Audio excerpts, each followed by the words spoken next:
सवेरे बरसल कर भादो भइल बानन हो।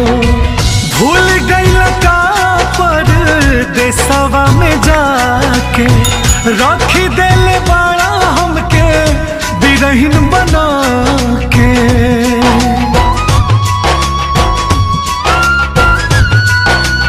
हाँ, भूल गइल का परदेसवा में जाके रखी देले बाड़ा हमके बिरहिन बना के।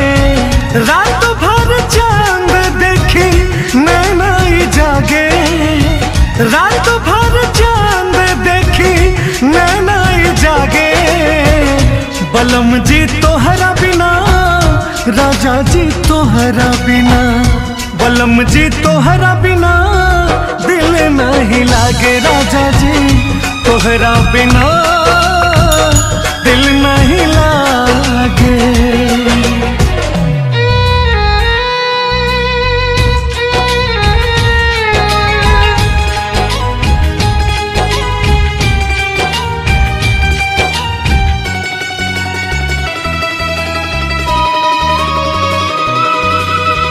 जहिया से गईला सुधियो न लिहला, कवनो सवतिया के दिल का हो दिहाला।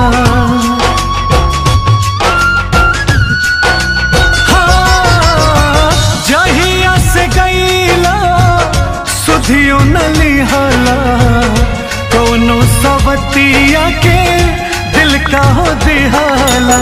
चूड़िया कंगनवा भावे ना, रूप सजली सुहावे ना, कब भोर हरिया सांझ हो जाले कुछ समझ में आवे ना, समझ में आवे ना। बोली कोयलिया के दिल में गोली दागे, बोली कोयलिया के दिल में गोली दागे। बलम जी तोहरा बिना, राजा जी तोहरा बिना, बलम जी तोहरा बिना दिल नहीं लागे। राजा जी तोहरा बिना दिल नहीं लागे।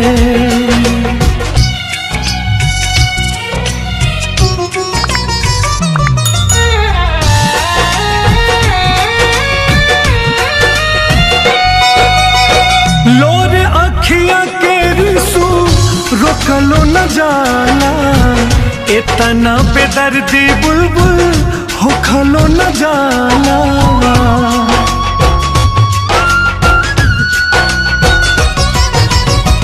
लोर अखियां के रिसू रोकलो न जाला, इतना बेदर्दी बुलबुल होखलो न जाला।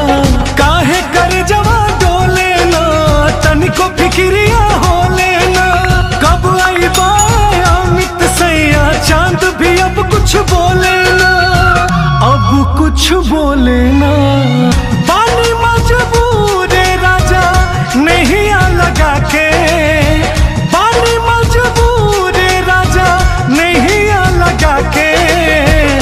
बलम जी तोहरा बिना, ए राजा तोहरा बिना, बलम जी तोहरा बिना दिल नहीं लागे। राजा तोहरा बिना